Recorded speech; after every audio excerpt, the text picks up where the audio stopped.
We're back with live sound reinforcement, and this segment's all about setting up and getting the PA connected. Dave, before you finish setting up, could you give us a brief overview of the types of gear we have here? Sure. What we have here is a basic three-way or tri-amp system. Down here I have a subwoofer with two 15-inch drivers, and up here I have a mid and high box with two 12-inch drivers and two 2-inch compression horns. Okay, so two 15s, two 12s, and two 2-inch compression drivers. Correct. Great. Back here I have the amp racks. I have a stereo amp for the lows, one for the mids, and one for the highs, as well as stereo amps for the monitors. How many watts for the main speakers? I have 1,000 watts for the lows, 600 watts for the mids, and 350 watts for the highs. Well, why is the amp for the highs so much smaller than the amp for the lows? Well, it takes a lot less energy to push a compression driver than it does to drive an 18 or 15-inch cone driver. What are some of the things we've got over here?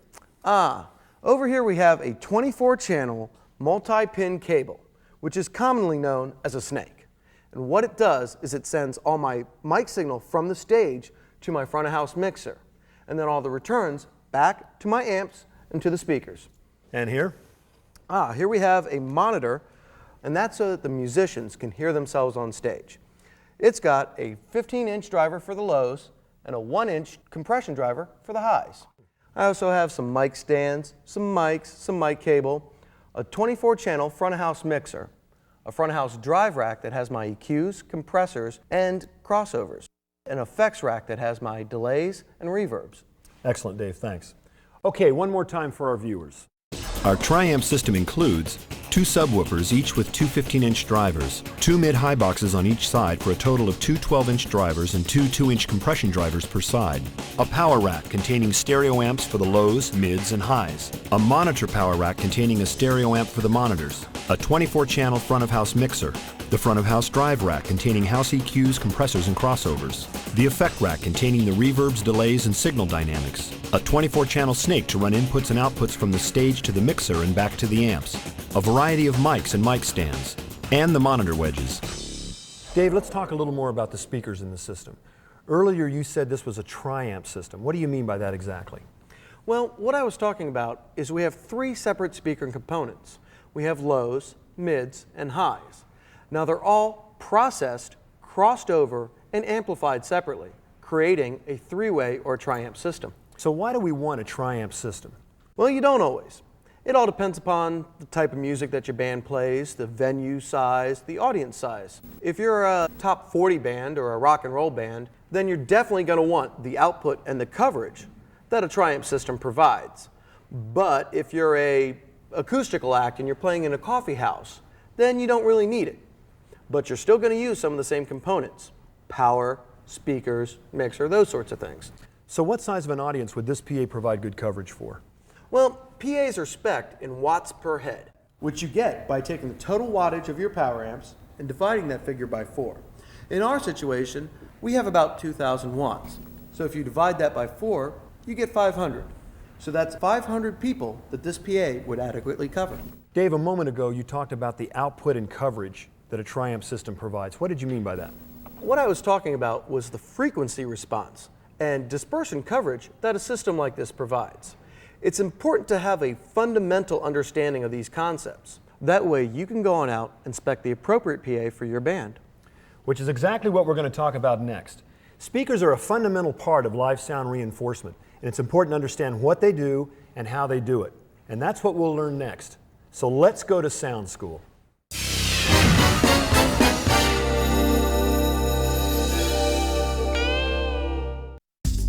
It's important to understand that a PA system or a sound reinforcement system is an electrical system, and it does primarily three things. First, it converts acoustical energy or sound waves, such as the sound waves produced by a singer or the sound waves produced when a drummer hits the head of a snare drum, into electrical signals, which can then be used within the system. The second function is to mix and process all these electrical signals. This is done with our mixer and signal processing gear, such as equalizers, compressors, and effects. The final function is the amplification and conversion of the mixed electrical signals back into sound waves or acoustical energy, so our audience can hear them. Now let's go back to step 1. We said our sound system converts acoustical energy or sound waves into electrical signals. But how do we do that? With something called a transducer. A transducer is a device that converts one form of energy into another. When we convert or transduce sound waves into electrical signals, we use a microphone. That's right. A microphone is simply a type of transducer whose specific job is to convert sound waves into electrical signals that can be used by the PA system. Using the mixer, we accomplish step 2, blending the electrical signals and processing or altering them with devices connected to the mixer, such as equalizers, compressors, reverbs, and delays. For step 3, we now use another type of transducer to convert the electrical signals coming from the mixer back into sound waves. For this, we use a speaker. Just like a microphone, a speaker is also a type of transducer. However, a speaker does the opposite type of conversion. It converts electrical signals received from the power amps back into acoustical energy or sound waves. That's why speakers are so important in live sound reinforcement. They convert electrical signals back into a form of energy our ears can interpret. Now, let's look at another very important concept, audio frequency. Frequency is the rate at which any kind of motion repeats itself.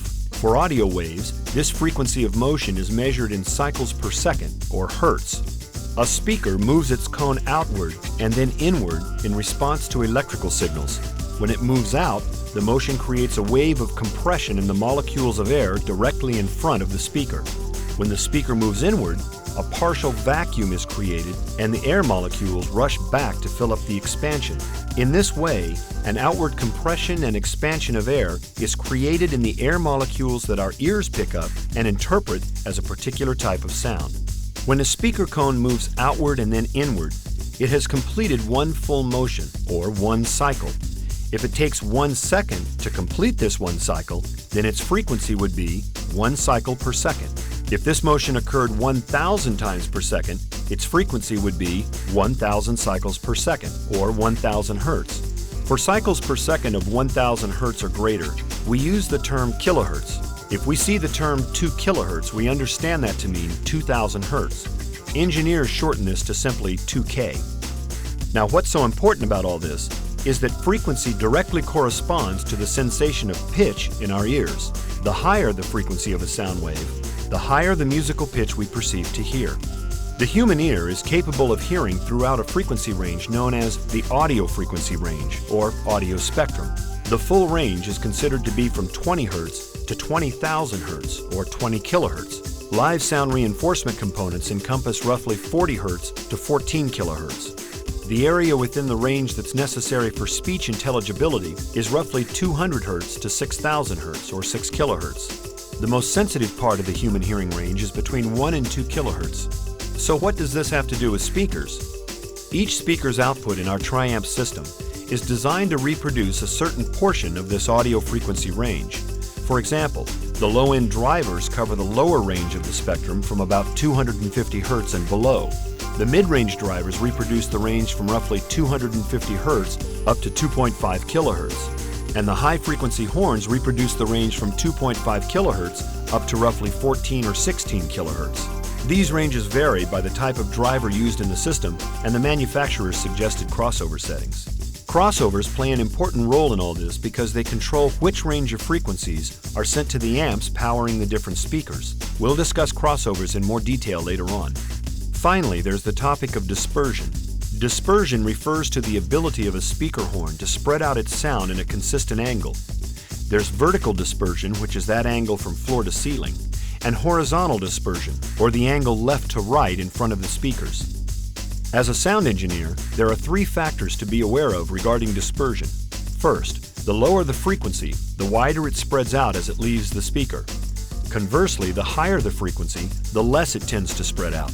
Second, different components have different dispersion characteristics. For example, there are several types of horns, and each has its own dispersion characteristics. Therefore, combining incorrect components, such as a horn with a narrow dispersion characteristic with a boomy subwoofer, will almost certainly cause problems in a live situation. Third, as we mentioned earlier, a crossover confines the signal sent to the outputs to a particular range, thereby allowing the speaker to reproduce frequencies most suitable for itself. So now let's put it all together. The three functions of a sound reinforcement system are to convert acoustical energy into electrical signals, so that 2, they can be processed and mixed, so that 3, they can be amplified and converted back into acoustical energy. Transducers are the devices that convert one form of energy into another at both ends of the system.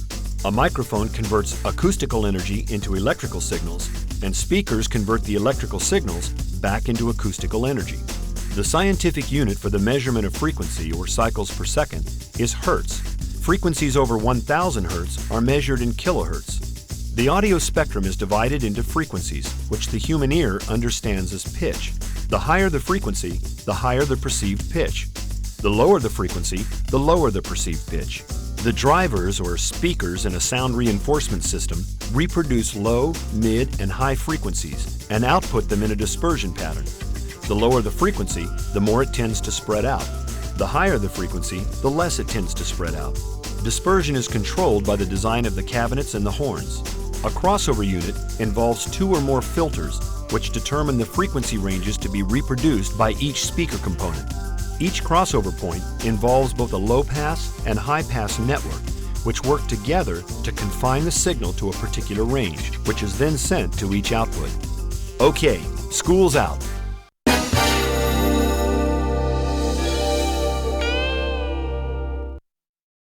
Now that you're up to speed on several fundamental audio concepts, let's get back to the setup. Dave, everything's been pushed in and set up. So what do you work on first? Well, first I'm going to connect all the power to the amp racks, but I'm not going to turn them on yet. Next, I'm going to make sure that all the speaker runs to the main speakers from the amp outputs are made, which I've done here. After that, I'm going to take the returns from the crossover at front of house and plug them into the amp inputs. And it's going to go low, then mid, then high. I'm going to do the same for the monitors. I have mix 1 and mix 2 and the amp outputs to the appropriate monitors. After that, I'm going to make sure that I've placed the snake heads on the stage, as I've done here. I'm then going to place the monitors and make sure that they're all connected. So you'd recommend having a snake? Definitely. I mean, you could run tons of mic cable all over the place, but a snake is a lot easier and much more efficient. A snake is simply a long cable which contains a certain amount of mic and line cables. Depending on the snake, the stage end may or may not have a snake head on it. The snake head is the input box where the mic cables from the stage are connected. On the other end of the snake, the cables associated with the various inputs on the snake head are connected to the appropriate mixer channels. Other lines in the snake connect the main outputs coming from the mixer, such as the crossover outputs and the aux send outputs for the monitors, to the power amps at the stage. The power amps then output the signal to the main speakers and monitors.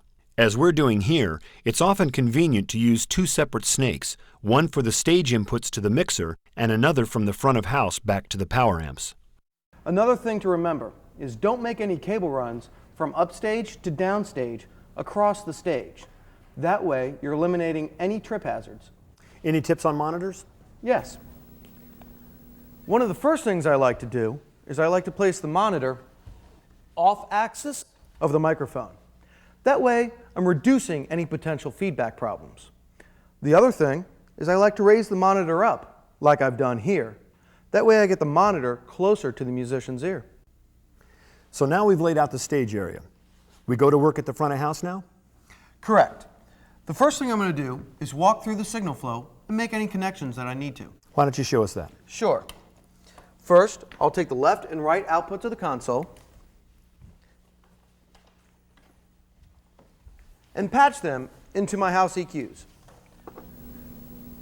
Left and right, out from the house EQs into my system compressor, out from the system compressor into my crossover, out from the crossover, down the return snake, to the appropriate amp inputs. You label everything.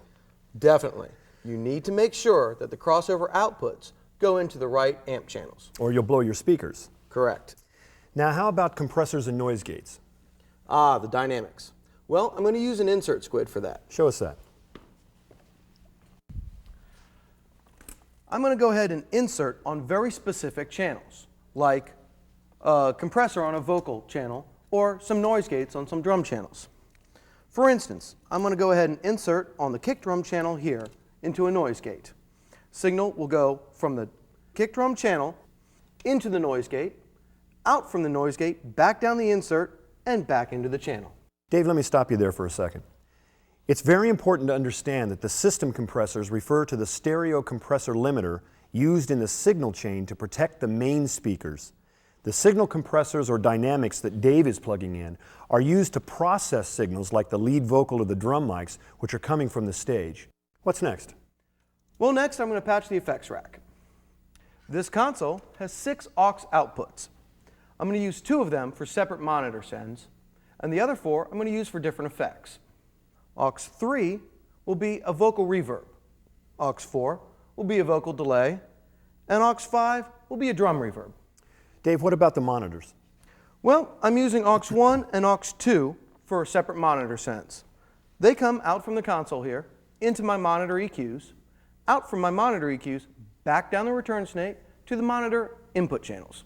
So you've got reverb and delay units, your effects, connected from the aux sends to the units, back to 2 stereo channels. Correct. You've got signal compressors and noise gates on specific channels like the lead vocal and the kick drum patched through the inserts. Correct. And you've got 2 monitor mixes set up through aux 1 and aux 2. Correct. Great. What's next? Well, I'm going to go ahead and power everything up. Then I'm going to go ahead and check all my connections through the signal flow and all my main speaker connections. Then I'm going to tune the PA. Excellent. Okay, let's stop here and take a look at what we've learned so far in this segment. Start from the stage area first. Set up the amp rack behind the main speakers. Run power to the rack, but leave it turned off until everything is connected. Connect the stage end of the snake to the amps, making sure you've connected the correct crossover returns to the correct amp inputs. Then, connect the main speakers. Next, set up and connect the monitors to the monitor amp outputs. While you're on the stage, you may want to set up the mic stands and mics. After the stage area is connected, connect the snake to the front of house mixer. Then, connect the signal chain. Out of the console into the house EQs, out of the house EQs into the compressors, out of the compressors into the crossovers, out of the crossover down the return cables in the snake to the amps. Next, using a separate harness, connect the signal dynamics, the compressors and noise gates, to certain channels such as the lead vocal, the bass, the kick, the snare, and the toms. Depending upon how many aux sends your console has, you can set up several effects such as reverb and delay. Connect an aux send output from the console into the effect unit input, and then return the output from the unit to a stereo channel on the mixer. If your mixer doesn't have a stereo channel, you can use 2 mono channels. If you connect aux send output number 3 to a reverb unit, raise the aux send master number 3, and then aux send number 3 on any channel to add the effect to that channel. Bringing the effect back into the console on a stereo channel or 2 mono channels allows you to pan the effect in stereo as well as add EQ. Use another aux send output to set up a monitor mix. Patch the aux send output from the mixer into the input of the monitor EQ. Then, out of the EQ down a return cable in the snake to the monitor amp input. Connect the stage monitors to the monitor amp outputs. Raise the aux send master, in this case aux send master number 1, and then dial in the amount of monitor signal you want by raising aux send number 1 on any mixer channel. Finally, remember that power goes on last and off first, so be sure to keep it off until you've connected everything in the system. Okay, so now the system is connected and we're ready for the next step, which is a process called tuning the PA. This involves the use of the system crossover and house EQs, as well as an understanding of how to deal with the acoustical problems that exist in any given room. As you'll see, tuning the PA is a critical part of setting up. So before we get into it, let's pause here for a quick break. We'll be right back with more of live sound reinforcement.